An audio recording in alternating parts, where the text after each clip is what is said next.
The Crythian warship hung in the void like a blade poised to strike. Commander Garrett Blake watched it through the viewport of the research vessel Horizon, his jaw tight. The alien ship dwarfed them 3 times over, its hull covered in jagged armor plating that looked like frozen lightning. "They're hailing us again," said Lieutenant Nina Frost from communications. Her voice stayed level, but her knuckles were white on the console edge. "Put them through." The holographic display flickered to life. The Crythian commander filled the screen, all 7 feet of him. His exoskeleton gleamed like polished obsidian, and his 4 eyes burned with contempt. When he spoke, the translator rendered his voice as a low growl. "Human vessel, you have violated sacred Crythian space. Your presence is an insult to the Eternal Dominion. Surrender your ship and prepare to be judged." Garrett didn't blink. "We're a research vessel, unarmed. We crossed no marked boundaries." The Crythian's mandibles clicked in what might have been laughter. "Ignorance is no defense. We are the Crythian Empire. We have conquered 47 species across 12 systems. Your kind are cubs playing at exploration.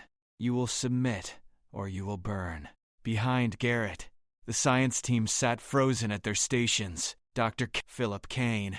The xenobiologist looked pale. Next to him, Engineer Lisa Torres had her hand hovering over the emergency beacon. 47 species, Garrett repeated. He leaned forward slightly. "That's impressive.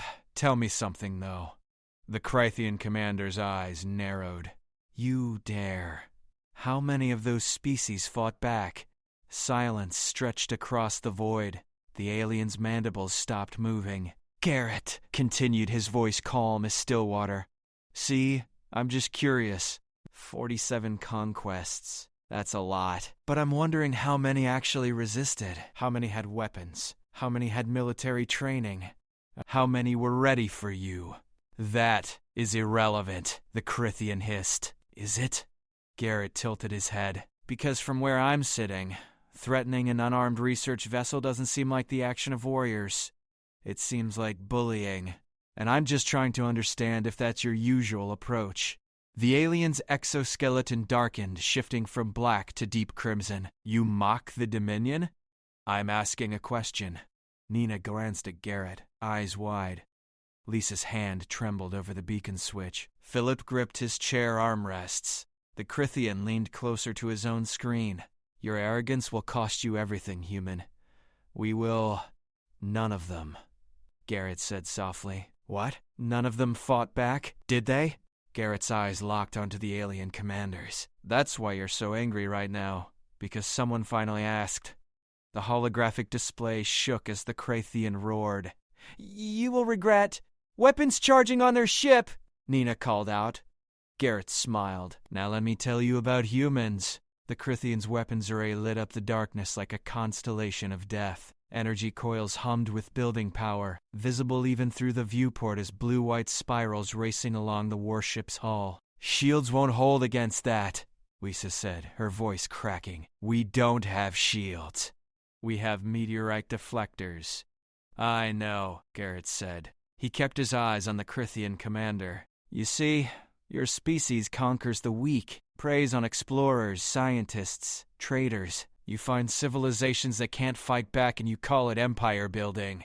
The alien's mandibles spread wide, revealing rows of serrated ridges. "And your species is different? You claim superiority?" "No, I claim experience." Garrett's smile vanished. "Humans spent 10,000 years fighting each other. We perfected warfare before we left our own atmosphere. We built weapons that could crack our planet open. We created doctrines of mutually assured destruction and still kept pushing because we couldn't help ourselves." Nina's console beeped. "Sir, I'm detecting." "We learned something, though," Garrett continued, raising his voice slightly. "We learned that the worst fight you can pick is with someone who has nothing to lose. And right now, Commander, you've put us in exactly that position." The Crythian's crimson coloring deepened to near black. "Your words mean nothing. You have no weapons, no defenses. You are cattle before the..." "We have a quantum communications relay," Garrett interrupted. "Linked directly to Earth Defense Command. Range unlimited. delay measured in microseconds. The alien froze. Lieutenant Frost has been transmitting this entire conversation in real time. Every word, every threat, every display of your weapons charging. Garrett leaned back in his chair. Earth now knows the Crithian Empire exists. They know your position. They know you threatened an unarmed civilian vessel. You bluff. Do I? Garrett nodded to Nina. She tapped her console.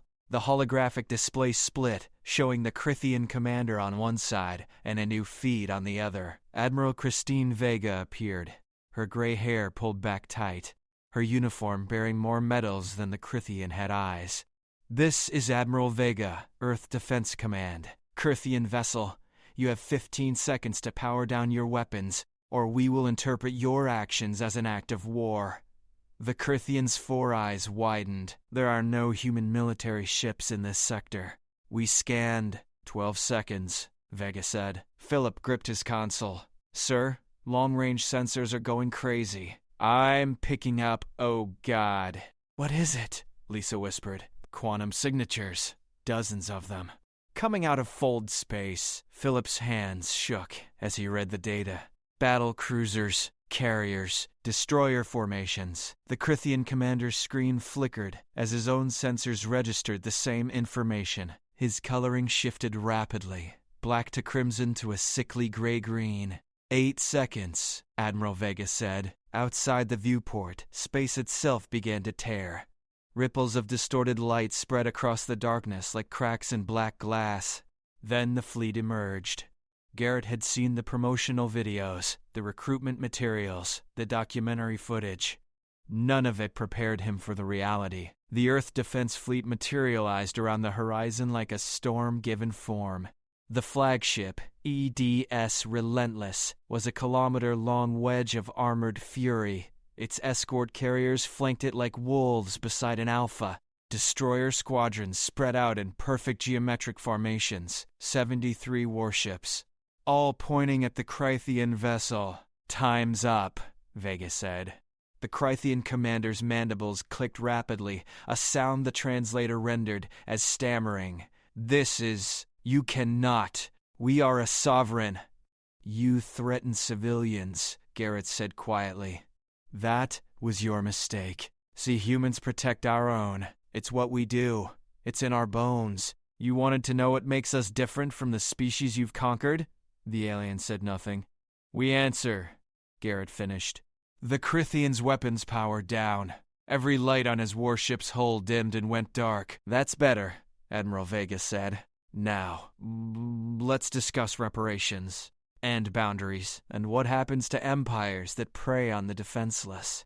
Nina let out a breath she'd been holding for what felt like hours. Lisa laughed, a short, sharp bark of relief. Philip wiped sweat from his forehead. Garrett watched the Crithian commander's face cycle through colors he didn't have names for. The alien who had threatened to burn them, who had boasted of 47 conquests, now looked like he wanted to fold in on himself. One more thing, Garrett added, about those 47 species you conquered. We're going to need their locations. All of them. The Crithian commander's exoskeleton had settled into a pale, washed-out gray. His four eyes darted between Garrett's calm face and Admiral Vega's stern expression. When he spoke, the translator rendered his voice as barely a whisper. The coordinates are... They are protected by Dominion law. To reveal them would be treason against an empire built on bullying. Vega cut him off.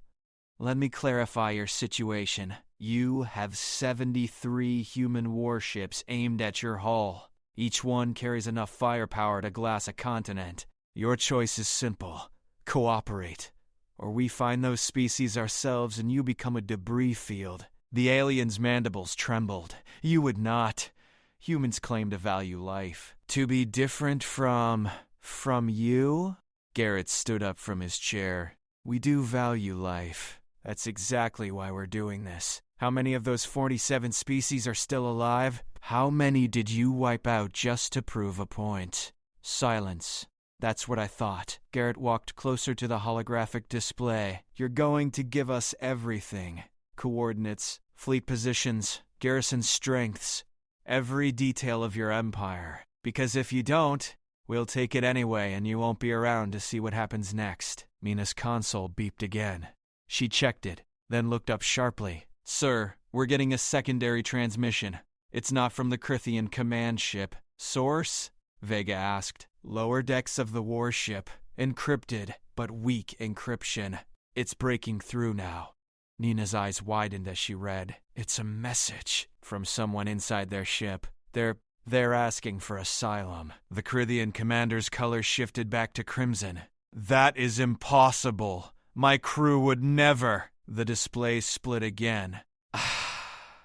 A smaller Crithian appeared, his exoskeleton lighter in color, younger.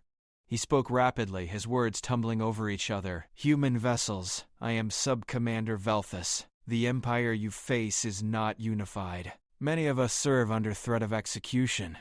The Dominion conquers not just other species, but its own. We are slaves to the war caste. If you offer protection, hundreds of us will defect. The commander roared. Velthus, you traitorous! Mute him! Vega ordered. The commander's audio cut off, though his mandibles kept moving in fury.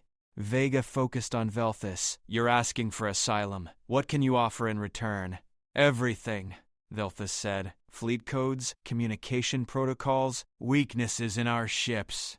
The Dominion has enemies beyond humans, species we've failed to fully conquer, resistances we've been fighting for decades. I can give you all of it. Philip leaned toward Garrett. This could be a trap. Could be, Garrett agreed, but look at him. Look at that commander. Does that seem like a planned operation?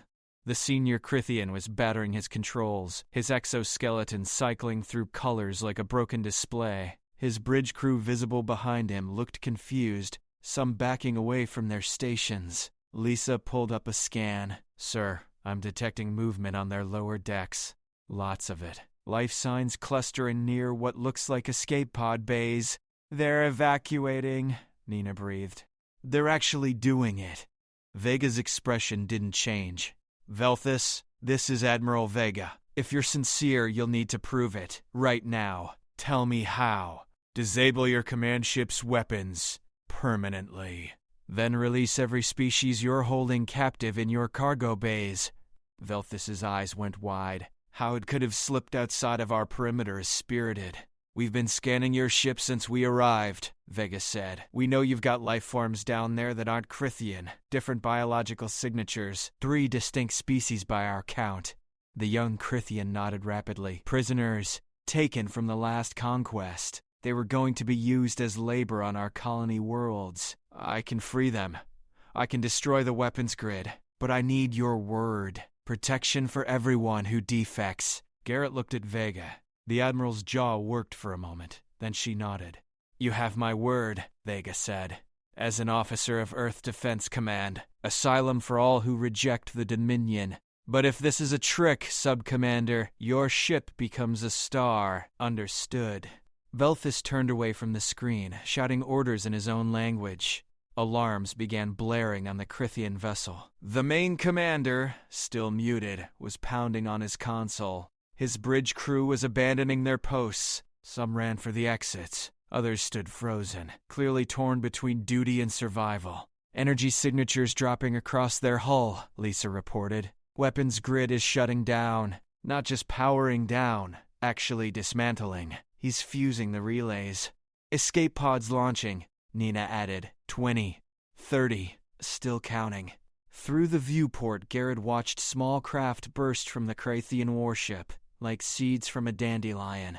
They spread out in all directions, their tiny engines flaring. Our destroyers are moving to intercept and escort, Vega said. Any pod that wants asylum gets scanned and brought in. Any that run, get tracked. Philip's console lit up with new data. Sir, the cargo bay doors are opening. I'm seeing... Oh, wow. 3 species. One looks insectoid. Another is definitely aquatic. They're in containment suits. The third is... I don't even know. Crystalline, maybe? Tractor's beam's active, Lisa said. Our ships are pulling them in. Gentle retrieval. They're treating them like refugees, not cargo. Garrett watched it unfold, the massive human fleet moving with precision, each ship taking on survivors, scanning for threats, providing aid. It was coordinated chaos, but it was working. On screen, Velthus returned. Behind him, his bridge was nearly empty. The prisoners are free. The weapons are dead. My commander is locked in his quarters. He tried to initiate self-destruct, but I cut his access. We are at your mercy, humans. Vega leaned forward.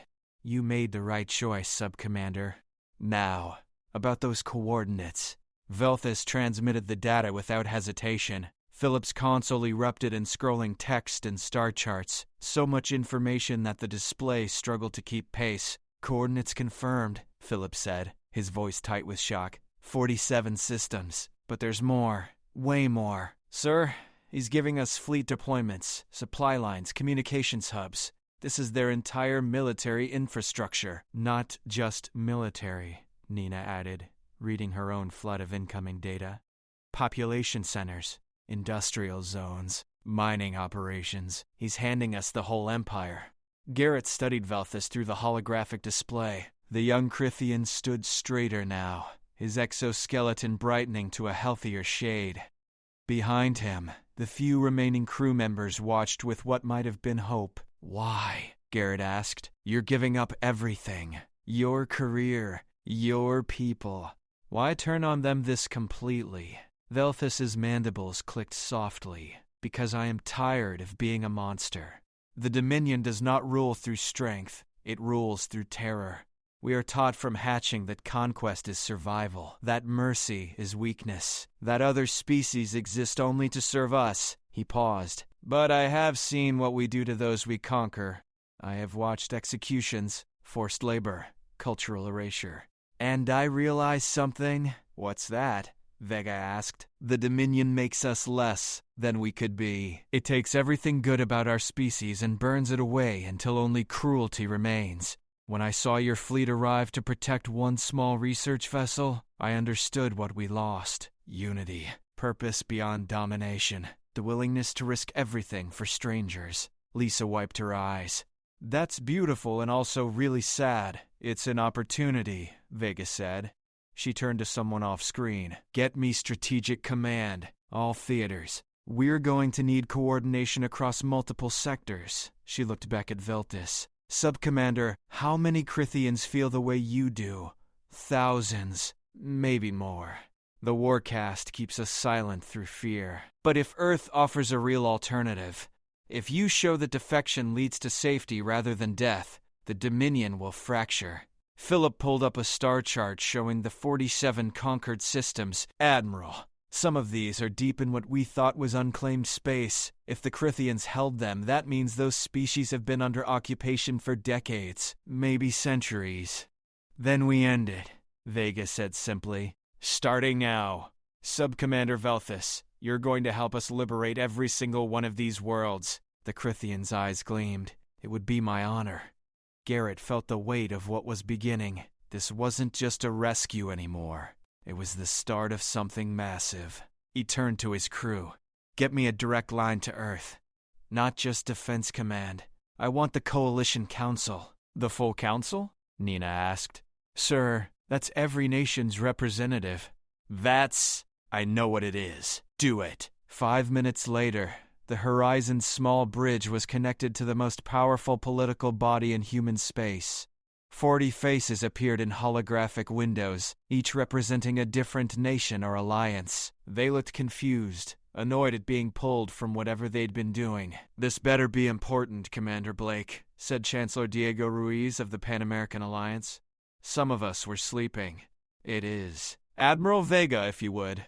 Vega took over, her voice crisp and commanding. 6 hours ago, a Crithian warship threatened a civilian research vessel. That threat triggered a first-contact military response. What we've learned since then changes everything.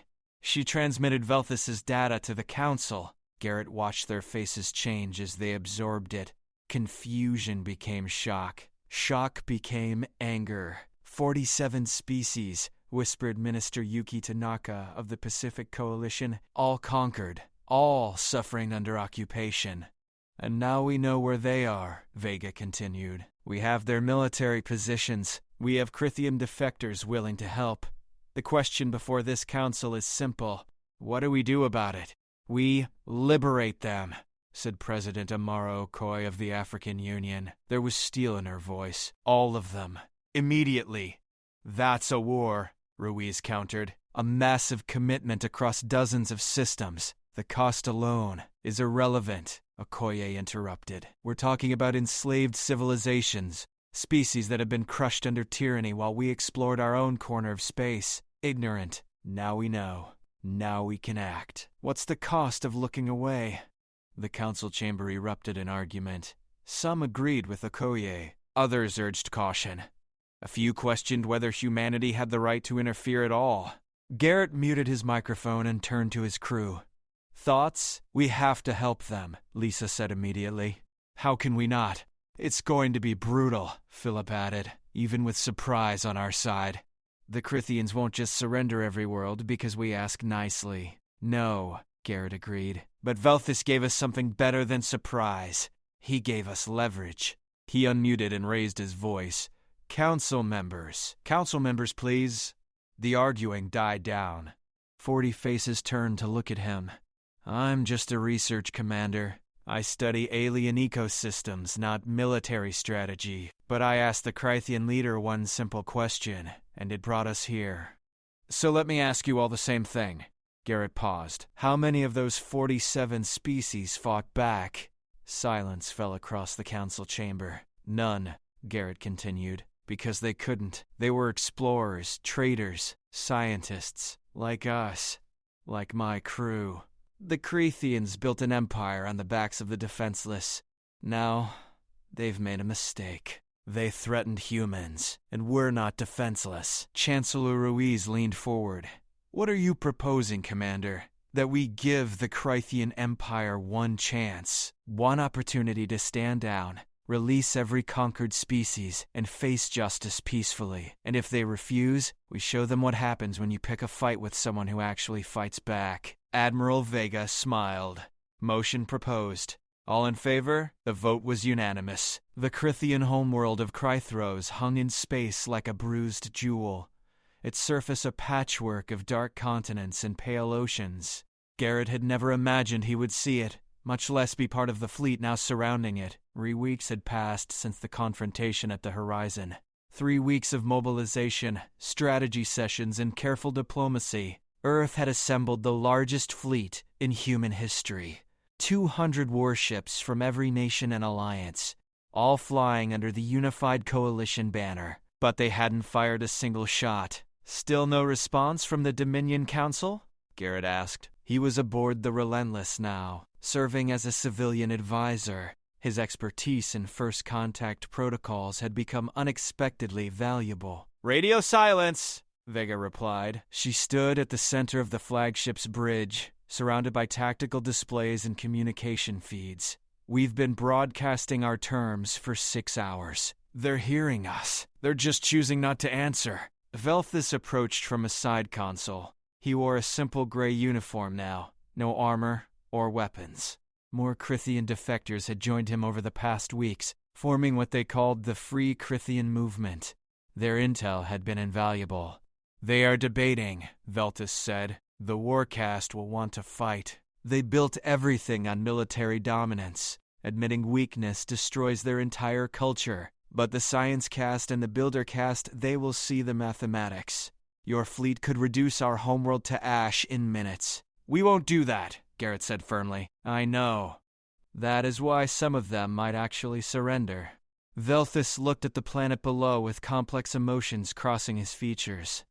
My hatch mother lives down there. My siblings. Millions of Crithians who never wanted war but had no choice. If fighting starts, they die alongside the Warcast. Nina worked her console nearby, monitoring hundreds of communication channels. Sir, I'm picking up transmissions from the surface. Not military. Civilian bands, they're arguing. Some want to resist. Others are calling for acceptance of our terms. Public opinion shifting? Vega asked. Fast. The Free Crithian movement's broadcasts are getting through. Velthus's testimony about the liberation of the first 3 species is spreading everywhere. People are seeing freed prisoners describing their treatment. It's causing chaos down there. Philip pulled up images from their long-range scans. I'm detecting mass gatherings in their major cities. Looks like protests. Hard to tell which side they're on, without better resolution. The liberation of those first 3 species had been easier than expected. The Crithian garrison forces, demoralized by news of Velthus's defection and Earth's massive response, had surrendered after minimal resistance. The freed prisoners, insectoid Vexa, aquatic Mindri, and crystalline shale, were now aboard coalition medical ships, receiving treatment and giving testimony about their captivity. Their stories had been broadcast across every channel, human and otherwise. The galaxy was learning what the Crithian Dominion truly was. Incoming transmission, Nina announced suddenly. It's from the Dominion Council. They're ready to talk. Put them through. The main display shifted. 5 Crithians appeared, their exoskeletons decorated with intricate patterns that marked them as leaders. The central figure, an ancient-looking specimen with a shell-like weathered stone, spoke first. I am High Counselor Drethic. You have made your presence known, humans. You have stolen our citizens. You have freed our prisoners. You have violated our sovereignty, and now you sit above our homeworld with weapons of mass destruction. This is an act of war. Vega didn't blink. No, High Counselor. This is a response to 47 acts of war committed by your empire against defenseless species. We're simply the first civilization that could respond in kind. Another counselor, smaller and with a greenish tint to her shell, spoke up. You demand we release all conquered territories, dismantle our military, submit to coalition oversight. These terms are humiliation. These terms are mercy, Garrett interjected. Vega glanced at him but didn't stop him from speaking. Every species you conquered is getting their freedom back. Every Crithian who rejects the Dominion's war culture gets asylum and a fresh start. Your homeworld remains intact. Your people remain alive. Compare that to what you offered the Vexa, the Mindri, the Shale. Where was their mercy? Drethic's mandibles spread in what might have been a snarl.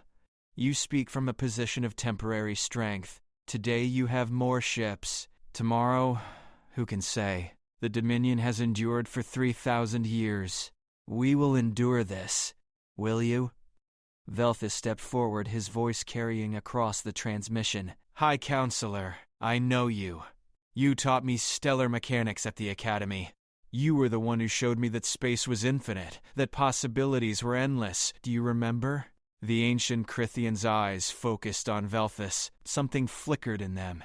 I remember a promising student who became a traitor. I became what you taught me to be. A seeker of truth. A believer in potential. Velthus gestured at the display showing the human fleet. The Dominion is ending. Not because humans are stronger, because the lie we built everything on has been exposed. We are not supreme. We are not unstoppable. We are bullies who picked on the weak until someone strong noticed. Eloquent treason, another counselor sneered. Truth, Velthus corrected, and you know it. Every Crithian watching this broadcast knows it. The Warcast has kept us all hostage, made us complicit in atrocities because speaking against them meant death. But Earth offers an alternative. Freedom. Choice. A chance to be better. The green-tinted counselor looked at Drethic. High Counselor, our own people are rioting in the streets. Half our military has refused deployment orders. The other empires we trade with are cutting ties. Even if we resist, we are isolated. Then we fight alone, Drethic growled. The Dominion does not kneel. The Dominion does not exist anymore. Vega said quietly. Look at your screens, High Counselor. Really look. Philip transmitted updated intelligence to the Crithian Council. 47 star systems appeared on the display. 31 were marked green. 31 liberated worlds in 3 weeks, Vega explained. We haven't fired on a single Crithian position that surrendered peacefully. Every garrison that laid down weapons was treated with dignity. Every freed species received aid and protection. Your empire is dissolving not through violence, but through choice. Your own soldiers are choosing freedom. Drethik stared at the display. His exoskeleton had turned ashen gray. You have 12 hours, Vega continued. Surrender the remaining 16 systems. Order your forces to stand down. Submit to coalition authority, or we start removing your military installations by force, starting with the orbital defense platforms currently targeting this fleet. The transmission cut off. Garrett let out a breath he hadn't known he was holding. Think they'll surrender? They have to, Lisa said from her station. She joined the Relentless's crew as an engineering consultant. The math doesn't work any other way. The Warcast will never accept it, Velthus said. But they are outnumbered now, by their own people, by reality. Vega checked her tactical display. All ships, maintain position. Weapons hot but hold fire. We wait. The 12 hours crawled past. The surrender came with 11 minutes remaining. High Counselor Drethik appeared on screen again, but he looked diminished somehow, his ancient shell duller than before. Behind him, the other counselors stood in silence. The Krythian Dominion accepts your terms, Drethik said. Each word seemed to cost him something vital. All military forces will stand down. All occupied systems will be released. We submit to coalition oversight. Vega nodded once. A wise decision, High Counselor. You've saved countless lives today. Do not patronize me, human. We both know what this is. The end of everything my people built. No, Garrett said, stepping forward. It's the end of what the Warcast built. Your people are more than conquest. Velthus proved that. Thousands of defectors prove that. Now the rest of your species gets the chance to prove it too. Drethik's eyes fixed on Garrett. You are the one who started this. The commander who asks a simple question. I just wanted to understand. Understanding destroyed an empire. The High Counselor's mandibles clicked softly. Perhaps that is fitting. We never tried to understand those we conquered. We only demanded their submission. Now we know how that feels. The transmission ended. Across 47 systems, Krythian forces laid down their weapons. Garrison commanders surrendered to coalition ships. Occupation governments dissolved, and freed species emerged from captivity, blinking in the light of liberation. The Vexa returned to their jungle worlds and began rebuilding hive cities destroyed generations ago. The Mindri filled their oceans again, singing songs thought lost forever. The Shale planted crystal gardens and sang with frequencies that made human observers weep without knowing why. 44 other species followed, each with their own stories of suffering and survival, each now free to write their own futures. Velthus stood beside Garrett on the observation deck of the Relentless, watching Krithros slowly rotate below. The planet looked peaceful from orbit, though both of them knew the chaos of social transformation happening on its surface. My people will need decades to recover from this, Velthus said. Generations, maybe. The Warcast is in custody, but their influence runs deep. We have to rebuild our entire society. You will, Garrett replied. You've got help now. The Coalition, the freed species, even humans who specialize in cultural transition. You're not alone. That is the strangest part. Velthus's exoskeleton shifted to a thoughtful blue-gray. For 3,000 years, we were taught that being alone, being supreme, being feared, that was strength. Now I learn that true strength is asking for help, accepting it, working together. Takes most species a while to figure that out, humans included. Nina approached from the corridor, datapad in hand. Sirs, final count is in. All 47 systems confirmed liberated. 0 civilian casualties on either side. Krythian military casualties less than 100. All from resistance by hardline Warcast members who refused to surrender. And our people? Garrett asked. 6 wounded. None seriously. It's being called the most successful military operation in human history, Nina smiled. They're also calling it the Quiet Liberation, because it barely required any fighting at all. Garrett thought back to that moment 3 weeks ago when the Krythian commander had threatened his unarmed ship. How terrified his crew had been. How close they'd come to death. And how a simple question had changed everything. Commander Blake? Vega's voice came over the intercom. You're needed on the bridge. The Coalition Council wants to speak with you." When Garrett arrived, the same 40 faces from before filled the holographic displays, but now they were smiling. "Commander Blake," Chancellor Ruiz began, "the Council has voted unanimously to award you the Coalition Star for exceptional service to humanity and galactic peace. Your actions prevented a war, freed 47 civilizations, and established humanity as a force for liberation rather than conquest." "I didn't do anything special," Garrett protested. "I just asked a question." President Okoye laughed warmly. "Sometimes the right question is the most powerful weapon in the galaxy. You showed a bully that someone was finally paying attention. That alone changed history." The ceremony was brief but genuine. When it ended, Garrett returned to the observation deck. His crew joined him there, along with Velthus and a growing number of the Free Krythian movement. "What happens now?" Lisa asked. "We've liberated everyone, dismantled an empire, established first contact with dozens of species. Where do we go from here?" "Wherever we're needed," Garrett said. He looked out at the stars, at the vast darkness filled with unknown civilizations. "The galaxy is bigger than we thought, and if there's one Krythian empire, there might be others. Other species that prey on the weak. Other bullies who need someone to finally ask the hard questions."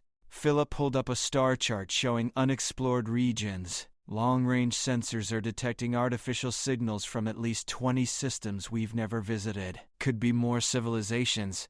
Could be more first contacts. Could be more chances to help," Nina added. Veltus's exoskeleton brightened to an optimistic gold. "Then we continue, humans and Krythians together. And the Vexa, the Mindri, the Shile, all of us. A real coalition. Not built on fear, but on hope." Garrett smiled. 3 weeks ago, he'd been a simple research commander studying alien ecosystems. Now, he was at the center of something unprecedented. A galaxy learning that strength without compassion was just tyranny waiting to fall. He thought about the Krythian commander, locked away somewhere, probably still furious about being humiliated by a simple question, about all the other tyrants and bullies out there in the dark, confident in their superiority. "Let them come," Garrett said quietly. "Let them threaten. Let them boast about their conquests and their power. Because now the galaxy knows something new." "What's that?" Lisa asked. Garrett's smile widened. "That humanity asks questions, and we don't like the answers we've been hearing.